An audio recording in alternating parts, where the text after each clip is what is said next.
नमस्कार किसान भाइयों, स्वागत है आपका आपके अपने कार्यक्रम कृषि दर्शन में। एक नए अंक के साथ हम फिर हाजिर हैं आपके सामने। किसान भाइयों, फल और सब्जियां हमारे भोजन का बहुत महत्वपूर्ण हिस्सा होती हैं और हमारी खेती में भी होती हैं। लेकिन कभी कभी होता है कि हम हर फल और सब्जी को हर मौसम में नहीं पा सकते हैं। तो उसका तरीका क्या होता है? जी हाँ, उसका तरीका होता है प्रसंस्करण का। तो फल और सब्जियों का प्रसंस्करण कैसे किया जाए, उनकी उपयोगिता कैसी बढ़ाई जाए, इसी विषय को लेकर आज हमने अपना ये अंक सजाया है। और इसके लिए हमने विषय विशेषज्ञ को अपने स्टूडियो में आमंत्रित भी किया है। हमारे साथ उपस्थित है डॉक्टर शालिनी चक्रवर्ती, जो विषय वस्तु विशेषज्ञ हैं फल अनुसंधान केंद्र ईटखेड़ी में, और हमारे बीच आज उपस्थित हैं। बहुत बहुत स्वागत है मैम आपका। नमस्कार। धन्यवाद। नमस्कार मैम, हम फल एवं सब्जियों का प्रसंस्करण करते हैं, क्या है ये? इसे हमारे किसान भाइयों के साथ साझा कीजिए। जी। हमारे किसान भाई और बहनें इस चीज़ को समझते हैं कि हमारा फल एवं सब्जी का उत्पादन हम लोग जब खेत में करते हैं तो उसको बाजार तक लाने के दौरान बहुत सारा समय हमारा लग जाता है, और जब उत्पादन बहुत अधिक मात्रा में हमारे पास उपलब्ध होता है तो उसकी उतनी उचित मात्रा हमको मंडी में या बाजार में नहीं मिल पाती है, और हमारे पास अधिक उपलब्धता के कारण वह सामान खराब होने लगता है। क्योंकि फल एवं सब्जियों की एक निश्चित अवस्था तक ही आप उसको, एक निश्चित समय तक ही आप उनको सही रख सकते हैं। तो इस दौरान जो हमारी फल एवं सब्जियों की हानि होती है, उससे हमारे किसानों को बहुत ज़्यादा हानि होती है, बहुत आर्थिक नुकसान उठाना पड़ता है। तो इसी को ध्यान में रखते हुए अगर हम जब मौसम में फल सब्जियों की उपलब्धता बहुत ज़्यादा है तो उसका परिरक्षण करके, प्रिजर्वेशन करके, प्रसंस्करण करके उसको हम लंबे समय तक सुरक्षित रख सकते हैं और उपयोग में ला सकते हैं, और बाजार में इसका विपणन करके बहुत अच्छा एक आर्थिक रूप से अपने परिवार को और अपनी खेती को सुदृढ़ कर सकते हैं। तो ये हमारे किसान भाइयों के लिए इसकी उपयोगिता है। बिल्कुल है। जैसे कि है कि फल और जो सब्जियां हैं बहुत कम समय के लिए ही उपलब्ध हो पाती हैं। बिल्कुल। हम ज्यादा देर तक उनको रख नहीं सकते हैं। बिल्कुल। आपने प्रसंस्करण की बात की, तो विधियां भी आप बताइए, क्योंकि आप तो वैज्ञानिक और इस पर आप बहुत अच्छा काम कर रहे हैं। विधियां जानना चाहेंगे। बिल्कुल। अगर हमें इस फल एवं सब्जी प्रसंस्करण के क्षेत्र में हमारे किसान भाइयों को आगे आना है तो उनको इनकी विधियों की ज्ञान होना बहुत ज़रूरी है।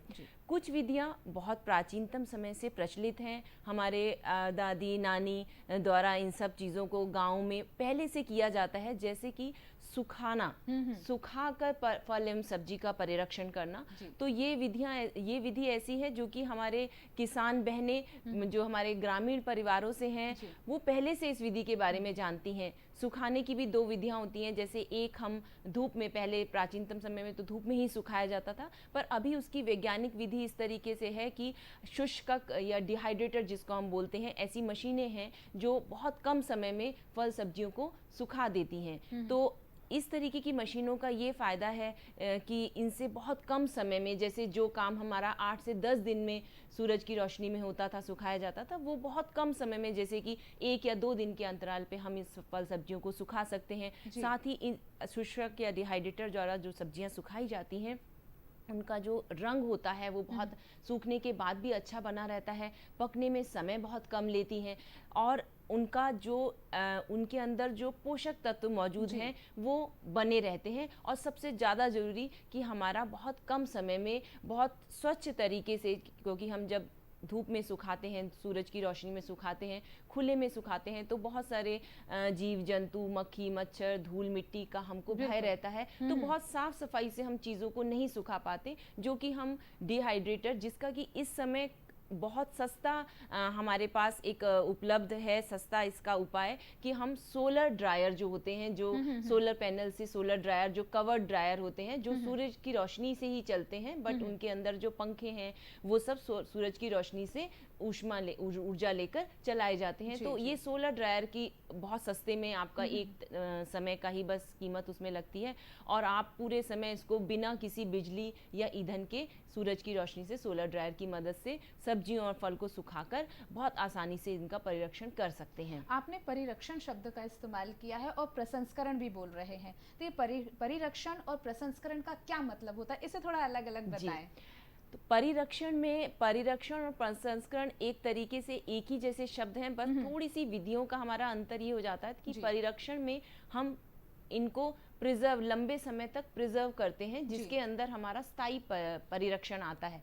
पर प्रसंस्करण में हम बहुत सारी ऐसी तकनीकियां होती हैं जिसमें हमें इनका स्वरूप नहीं बदलना होता है, और उसी कुछ टेक्नोलॉजी, कुछ विधियों को हम लेके इनको उसी स्वरूप में लंबे समय के लिए या शॉर्ट टाइम के लिए भी, जैसे कि हफ्ता, 10 दिन, 15 दिन, 20 दिन के लिए भी, जिस तरीके से अगर हम किसी फल का जूस निकालते हैं और जूस को हम उसको बॉटलिंग कर देते हैं और उसका संसाधन कर देते हैं, तो हम इसको प्रसंस्करण के इसमें ले सकते हैं। और इसी तरीके से हम जैम, जेली, मुरब्बा वगैरह जो बना रहे हैं, परिरक्षित कर रहे हैं, एक्चुअली जो परिरक्षण करना प्रसंस्करण करने का ही एक पार्ट है, जिसमें हम कई बार स्थायी परिरक्षण करते हैं और कई बार हम छोटे समय के लिए भी करते हैं।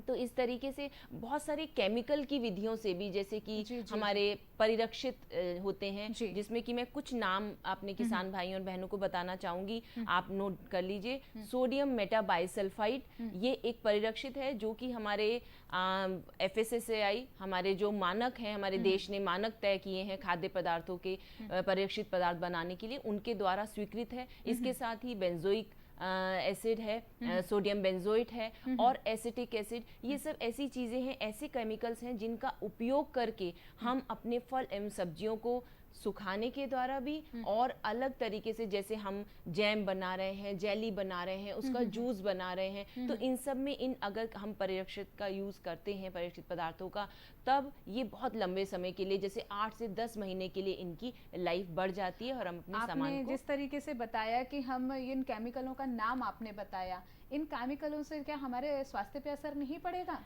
देखिए, अगर कोई भी चीज़ की, जैसे हम जानते हैं, अति बुरी होती है, तो हमें हमेशा ये ध्यान रखना है कि जो इनकी निर्धारित मात्रा है, इन केमिकलों की निर्धारित मात्रा, और थोड़ा सा मैं बताना चाहूँगी कि इन केमिकलों की निर्धारित मात्रा क्या है। जैसे हम पोटेशियम मेटाबाइसल्फाइड लेते हैं, तो हमें अगर अपने इसका घोल बना के हमें अपनी सब्जियों को इसके अंदर उपचारित करना होता है, रखना होता है, चाहे अगर हमें सुखानी हो तो भी, या अगर हमें उनका अचार बनाना है, जैम बनाना है, कोई भी अगर हमें परिरक्षित पदार्थ बनाना है, तो हमें इस केमिकल में, उसके घोल में उसको रखना होता है।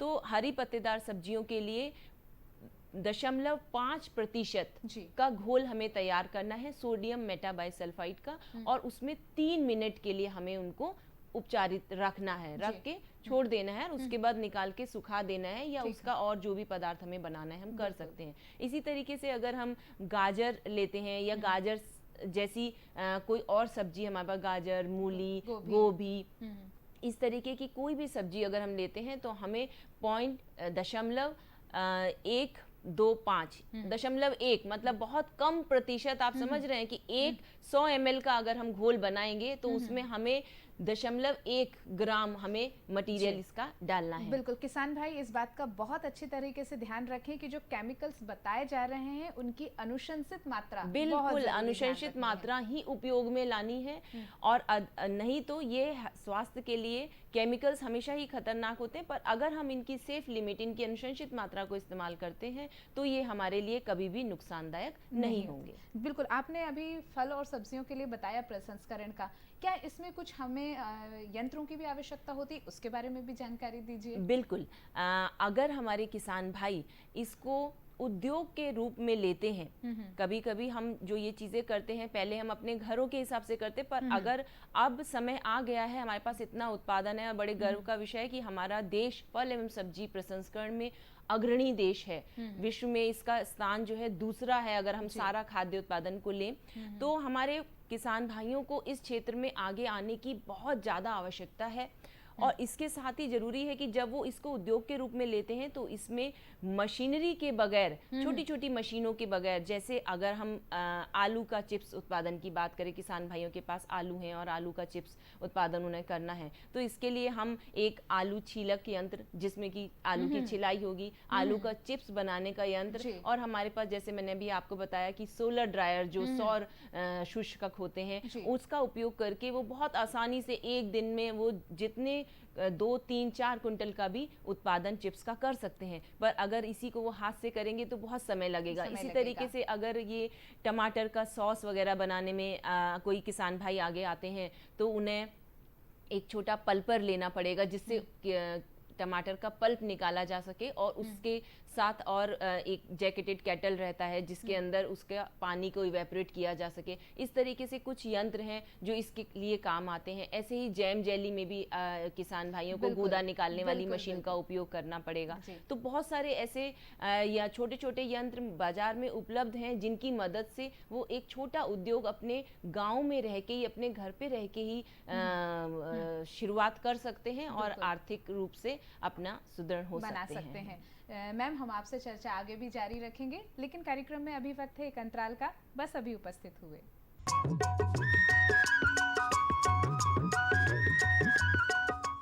अरे सुन तो।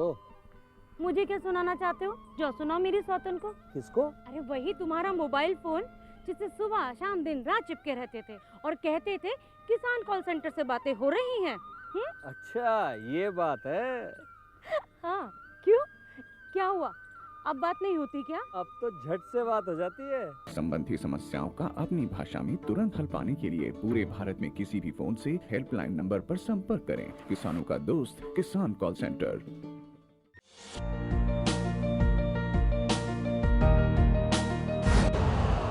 यूरिया का स्वदेशी उत्पादन 70 लाख टन बढ़ाने के लिए 6 उर्वरक संयंत्रों का उद्धार किया जा रहा है। FCIL के गोरखपुर, सिंदरी, तलचर और रामागुंडम संयंत्र, HFCL की बरौनी इकाई और BVFCL की नामरू फोर्थ। सोने पर सुहागा ये है कि देश में अब बनेगा सिर्फ नीम लेपित यूरिया, क्योंकि इससे होगा किसानों का फायदा ही फायदा।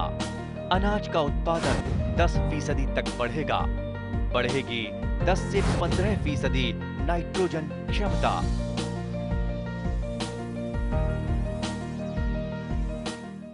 कृषि दर्शन के अंतराल के बाद आपका फिर से स्वागत है। कार्यक्रम में हम बात कर रहे हैं फल एवं सब्जियों में प्रसंस्करण की। हमारे साथ हैं डॉक्टर शालिनी चक्रवर्ती। मैम, हम बात को आगे बढ़ाते हैं। जिस तरह से आपने बताया कि ये एक बहुत अच्छा उद्योग के रूप में काम किया जा सकता है इसमें, तो अगर हमारे कोई किसान भाई हैं, बहनें हैं, इसे अगर स्वरोजगार के रूप में अपनाना चाहते हैं तो क्या इसमें प्रशिक्षण की भी सुविधा है? बिल्कुल।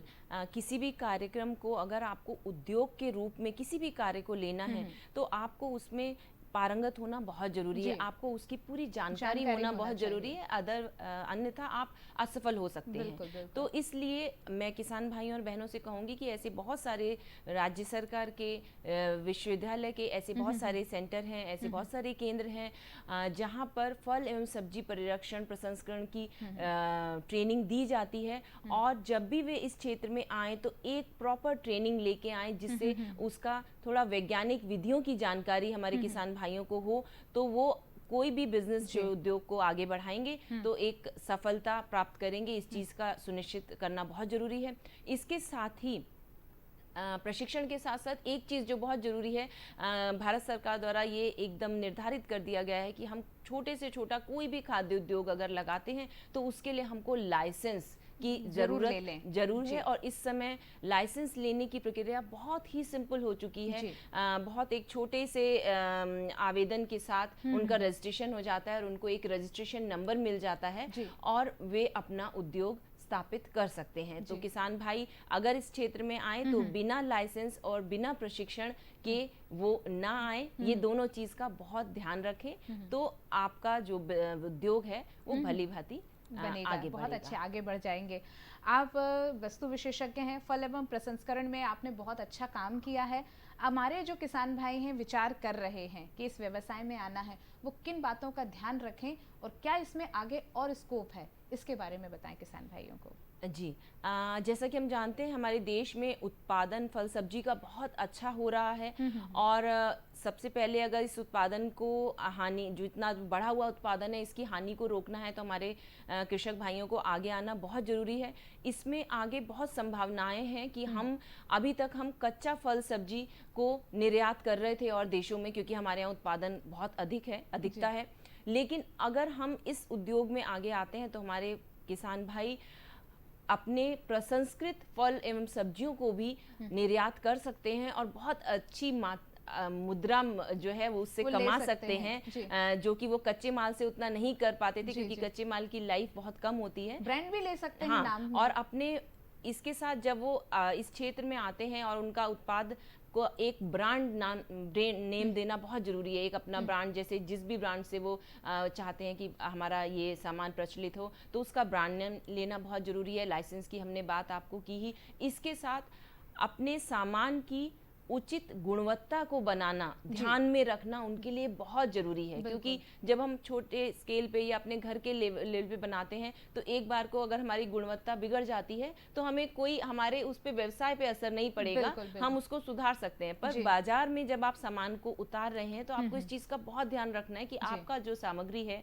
वो उचित गुणवत्ता वाली हो, और इस गुणवत्ता के कारण आपके बिजनेस का नाम आगे बढ़े, क्योंकि मार्केट में अगर एक बार भी आपकी गुणवत्ता में कमी आई तो आपका बिजनेस वहीं पर नीचे चला जाता है। तो गुणवत्ता को बनाए रखना, जिसके लिए प्रॉपर जो फूड सेफ्टी नॉर्म्स हैं, प्रॉपर जो हमारे किस तरीके से खाद्य पदार्थों के सुरक्षा मानक तय किए गए हैं भारत सरकार द्वारा, उन सभी का ध्यान रखना जब हम पदार्थ को निर्मित कर रहे हैं, ये बहुत ज़रूरी हो जाता है। तो इन सब चीज़ों का ध्यान रखना हमारे किसान भाइयों को बहुत ज़रूरी है, और इसके साथ अगर वो आगे आते हैं तो उन्हें आगे बढ़ने से कोई नहीं रोक सकता। बिल्कुल सही कहा आपने, बिल्कुल, कि अगर हम सही तरीके से सावधानी रखेंगे, प्रशिक्षण लेंगे और मानकों का ध्यान रखेंगे तो वही ज़रूर इस काम में सफल हो पाएंगे। हम किसान भाइयों, आप मैम से इतनी अच्छी हमने चर्चा जानी, इतनी अच्छी जानकारी हमने हासिल की, इस बात का फ़ायदा आप ज़रूर लेंगे और फल एवं सब्जी प्रसंस्करण में आप अपना हाथ ज़रूर आजमाएंगे, इस बात की हमें पूरी उम्मीद है। और हम यही आशा भी करते हैं कि ये कार्यक्रम आपके लिए ज्ञानवर्धक और लाभदायक रहा होगा। कार्यक्रम में आप आए मैम, इसका आपका बहुत बहुत धन्यवाद। किसान भाइयों, आइए जानते हैं खबरें खेती की क्या हलचल है हमारी। नमस्कार किसान भाइयों, खबरें खेती में आपका स्वागत है। आइए नजर डालते हैं कृषि की मुख्य खबरों पर। पीएम मोदी ने कहा, एमएसपी बंद नहीं की जाएगी। देश की सर्वश्रेष्ठ एग्रीकल्चर यूनिवर्सिटीज की सूची जारी। आत्मनिर्भर मध्य प्रदेश बनने के गंभीर प्रयास शुरू। गिरते तापमान में आलू की फसल की देखभाल और हैप्पी सीडर के उपयोग से किसान हैं हैप्पी। और अब खबरें विस्तार से। पीएम मोदी ने कहा कि एमएसपी बंद नहीं की जाएगी। प्रधानमंत्री नरेंद्र मोदी ने मध्य प्रदेश के किसानों को एक सम्मेलन में संबोधित किया।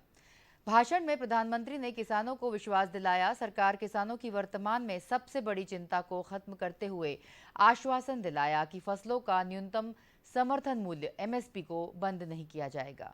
साथ ही एमएसपी व्यवस्था को पूरी तरह खत्म करने की चर्चाओं पर भी विराम लगाते हुए कहा, सरकार एमएसपी के प्रति पूरी तरह गंभीर है और इस व्यवस्था को आगे भी सुचारू रूप से जारी रखा जाएगा। इस संबंध में मोदी जी ने बताया कि बुआई के पहले ही किसानों को पता चल जाता है कि किस फसल पर कितनी एमएसपी मिलने वाली है। यह व्यवस्था कानून बनने के बाद भी चल रही है। पीएम मोदी ने किसानों को कृषि सुधारों पर झूठ का जाल फैलाने वालों से सावधान रहने की सलाह दी है और किसानों को गुमराह करने के लिए नए कृषि कानून के बारे में अफवाह फैलाने की साजिश बताई व जिससे बचकर रहने पर देश के किसानों की भलाई कहा। देश की सर्वश्रेष्ठ एग्रीकल्चर यूनिवर्सिटीज की सूची जारी। देश में कृषि के क्षेत्र में रिसर्च व शिक्षा को कोऑर्डिनेट, गाइड और मैनेज करने का जिम्मा भारत सरकार के संस्थान भारतीय कृषि अनुसंधान परिषद ICAR के पास है। इस ऑटोनॉमस ऑर्गेनाइजेशन ने हाल ही में देश की 67 सर्वश्रेष्ठ एग्रीकल्चर यूनिवर्सिटीज की सूची जारी की है, जिसमें मध्य प्रदेश व छत्तीसगढ़ से ये 5 संस्थान शामिल है। इंदिरा गांधी कृषि विश्वविद्यालय रायपुर, जवाहरलाल नेहरू कृषि विश्वविद्यालय जबलपुर, नानाजी देशमुख पशु चिकित्सा विज्ञान विश्वविद्यालय जबलपुर, राजमाता विजयराजे सिंधिया कृषि विश्वविद्यालय ग्वालियर और छत्तीसगढ़ कामधेनु विश्वविद्यालय दुर्ग। आत्मनिर्भर मध्य प्रदेश बनने के गंभीर प्रयास शुरू। आत्मनिर्भर मध्य प्रदेश बनने में प्रदेश की कृषि और किसानों की समृद्धि और उन्नति के साथ प्रदेश की आत्मनिर्भरता की नींव को मजबूत किया जा रहा है। कोरोना काल में प्रदेश को आत्मनिर्भर बनाने के लिए बाकायदा रोड मैप तैयार किया गया, जिसे विकास का रोड मैप भी कहा जा सकता है। देश का हृदय मध्य प्रदेश में लॉजिस्टिक हब तैयार किया जा सकता है। निजी क्षेत्र के सहयोग से विकास का फोकस किया है। आगामी 3 सालों में रोड मैप को लागू कर प्रदेश देश के अग्रणी राज्यों में शामिल हो सकेगा। इसके तहत कृषि को लाभ का व्यवसाय बनाने के लिए मध्य प्रदेश सरकार द्वारा हर संभव प्रयास किए जा रहे हैं।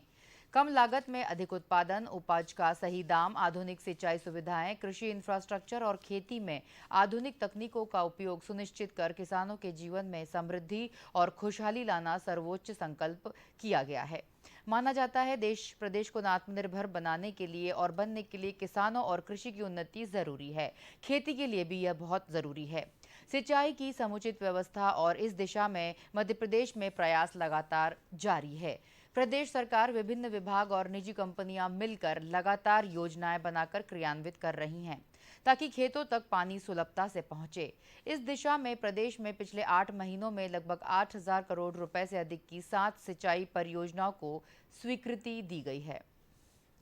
गौ सेवा के लिए बैरसिया जैन समाज का सराहनीय कदम। मध्य प्रदेश शासन द्वारा निर्मित गौशाला पूर्व में बैरसिया क्षेत्र में 3 गौशाला हो चुकी हैं। बर्री छेरखेड़ा गौशाला के संचालन जैन समाज बैरसिया द्वारा संचालित संस्था मुनिश्री अजीत सागर गौशाला समिति द्वारा किए जाने हेतु ग्राम पंचायत बर्री छीरखेड़ा की सहमति से जनपद पंचायत बैरसिया द्वारा संस्था को प्रदान की गई है। संस्था द्वारा गौशालों को चालू करने की तैयारी लगभग पूर्ण कर ली गई है। 100 गायों की क्षमता वाली इस गौशाला को जैन समाज बैरसिया को दिए जाने में क्षेत्र के विधायक का विशेष योगदान रहा। जैन समाज द्वारा प्रदेश में 100 से अधिक गौशालाओं का संचालन किया जा रहा है। जैन समाज द्वारा संचालित मुनिश्री अजीत सागर गौशाला समिति के अध्यक्ष नरेंद्र जैन, जैन समाज अध्यक्ष प्रदीप जैन, उपाध्यक्ष नीति जैन टिक्कू सहित सभी समाज जन कृत संकल्पित हैं। गिरते तापमान में आलू की फसल की देखभाल। लगातार तापमान गिरने और बदलते मौसम के साथ ही आलू में कई तरह के रोग और कीट लगते रहते हैं। समय रहते इनका प्रबंधन करके किसान नुकसान से बच सकते हैं। आलू में पछेती अंगमारी या पछेती झुलसा बीमारी बहुत खतरनाक होती है। 2 बीमारियों का हमें खास ध्यान रखना होता है, एक अगेती झुलसा और दूसरा पछेती झुलसा रोग। इनसे बचाव के लिए जब 1 महीने की फसल हो जाती है तो मैनकोजेब 75% फफूंदी नाशक की लगभग 800 ग्राम मात्रा प्रति एकड़ खेत के हिसाब से छिड़काव करना चाहिए। इसी के साथ ही आलू की फसल में एक और गंभीर बीमारी देखने को मिलती है जिसे बैक्टीरियल रहट या जीवाणु जनित तना गलन कहते हैं। इस समस्या के होने पर पौधे का नीचे का हिस्सा जहां से कंद बनता है उसके थोड़े ऊपर का हिस्सा गलकर सड़कर काले रंग का हो जाता है और पौधा सूखने लगता है, मुरझाया हुआ सा लगता है। इसके बचाने के लिए स्ट्रेप्टोसाइक्लिन की 6 ग्राम की मात्रा लगभग 50 लीटर पानी में घोल बनाकर इसका 2-3 छिड़काव करना चाहिए। इस छिड़काव के बीच में 18 से 20 दिन का अंतर रखना चाहिए। अगर चाहें तो ये तीनों दवा मैनकोजेब, स्ट्रेप्टोसाइक्लिन और थायोमेथेक्सेन को एक साथ मिलाकर छिड़काव करने से एक साथ झुलसा, बैक्टीरियल रहट और माहू से छुटकारा मिल जाता है। इसके साथ ही फेरोमोन ट्रैप, लाइट ट्रैप और ब्लू या येलो स्टिकी ट्रैप भी लगाने से कीटों को छुटकारा पा सकते हैं। शीतलहर से फसल को बचाएं। मध्य प्रदेश समेत कई राज्यों में शीतलहर चल रही है। ऐसे में प्रदेश के फसलों को नुकसान हो रहा है। भारतीय कृषि अनुसंधान परिषद ने घने कोहरे और पाला पड़ने की संभावना की सूचना जारी की है। अगर ऐसे ही पारा इस तरह गिरता रहा तो सबसे ज्यादा असर रबी सीजन की दलहनी फसलों के साथ ही आलू पर पड़ेगा। तापमान कम होने से मटर, चना और आलू की फसलों पर पाला रोग का खतरा मंडराने की आशंका बढ़ जाती है, जिससे बचने के लिए किसान भाई कुछ वैज्ञानिक उपाय कर भारी सर्दी से होने वाले नुकसान से बच सकते हैं। विशेषज्ञों की राय है किसान भाई गंधक के तेजाब का छिड़काव करें। इससे फसल के आसपास के वातावरण का तापमान बढ़ जाता है। साथ ही पपीते जैसे बागवानी फसलों पर भी पाले का असर पड़ता है, इसलिए प्लास्टिक की शीट से पौधे को ढकने पर अंदर का तापमान बढ़ता ही है, पौधे की बढ़वार में भी मदद मिलती है। इसके अलावा भारी ठंड के दौरान फसलों को फफूंद जनित बीमारियों का खतरा बढ़ जाता है। इनसे बचाव के लिए मैनकोजेब कार्बेंडाजिम के छिड़काव से इससे बचा जा सकता है। इसके अलावा जो पाले की समस्या है उससे बचाने के लिए जिस तरफ से हवा चल रही हो उसी तरफ से धुआं करें। धुआं करने से 5-6 सेंटीग्रेड तक तापमान बढ़ जाता है। इसके साथ ही सल्फर का छिड़काव करने भी पाले से फसल को बचाया जा सकता है। हैप्पी सीडर के उपयोग से किसान हैं हैप्पी। फसल अवशेषों के खेतों में जलने से हो रहे वायु प्रदूषण से बचाने में हैप्पी सीडर एक लाभदायक यंत्र है। यह यंत्र खेत में उपस्थित 5 टन से भी अधिक फसल अवशेष की अवस्था में भी आसानी से बुआई कर सकता है। हैप्पी सीडर अब नए रूप और ज्यादा बेहतर तकनीकी सुविधा के साथ उपलब्ध है। अवशेष प्रबंधन करने में कारगर हैप्पी सीडर के इस्तेमाल से खेत में खरपतवारों का नियंत्रण रहता है। इसका कारण यह है कि इस तकनीक से मिट्टी को ज़्यादा उलट पुलट नहीं करते हैं। दरअसल हैप्पी सीडर खेतों में सीधी बुआई तकनीक पर आधारित कार्य करता है, जिससे खेतों में अवशेष नहीं बचते हैं। इस मशीन की बनावट में अवशेष कटाई एवं मल्चिंग इकाई है, जो कि अवशेषों को छोटे छोटे टुकड़ों में काटकर खेत में फैला देती है तथा इसके पीछे लगी इन्वर्टेड टाइप के फरो ओपनर द्वारा आसानी से बिना भूमि को ज्यादा खोदे हुए सीधी बुआई हो जाती है। इसकी कार्यक्षमता लगभग 0.25 से 0.35 हेक्टेयर प्रति घंटा है तथा इसको 45 से 55 HP ट्रैक्टर द्वारा संचालित किया जा सकता है। जिन खरपतवारों के बीज मिट्टी की गहरी सतह में होते हैं, उन्हें अंकुरण के लिए उपयुक्त वातावरण नहीं मिल पाता है। इस तरह मृदा की उपजाऊ शक्ति को बनाए रखने में ये तकनीक सार्थक मानी गई है। खबरें खेती में आज इतना ही। तो किसान भाइयों, आप सभी को नव वर्ष की हार्दिक हार्दिक शुभकामनाएं कृषि दर्शन परिवार की ओर से। आपसे जल्द मुलाकात होगी। मुझे आज्ञा दीजिए। नमस्कार। किसान भाइयों, कृषि दर्शन के आज के अंक में हमने बात की फल एवं सब्जियों के प्रसंस्करण के बारे में, जिसमें आपने इतनी अच्छी जानकारी हासिल की कि किस तरह आप फल एवं सब्जियों का प्रसंस्करण कर सकते हैं और अपना उत्पादन और आय बढ़ा सकते हैं। आपको ये कार्यक्रम कैसा लगा? आप अपने सुझाव और सलाह हमें ज़रूर भेजिएगा। हमारा पता नोट कीजिए। द्वारा केंद्र निदेशक, दूरदर्शन केंद्र, श्यामला हिल्स, भोपाल। पिन है हमारा 462013। अब हमें आज्ञा दीजिए और स्वीकार कीजिए हमारा नमस्कार।